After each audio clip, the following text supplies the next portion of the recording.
مثقال ذرة شرا يره، الذهب بالجرام والعمل بالذرة.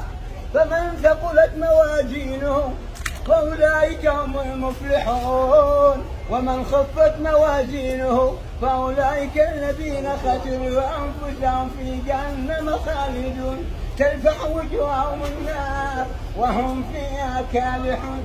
ألم تكن آياتي تتلى عليكم فكنتم بها تكذبون؟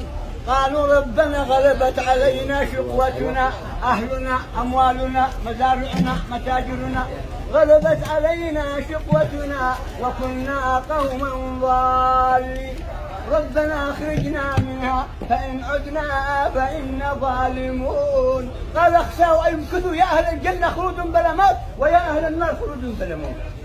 قال النبي عليه الصلاة والسلام إن لجهنم 70,000 زنا، مع كل زنام 70,000 ملك.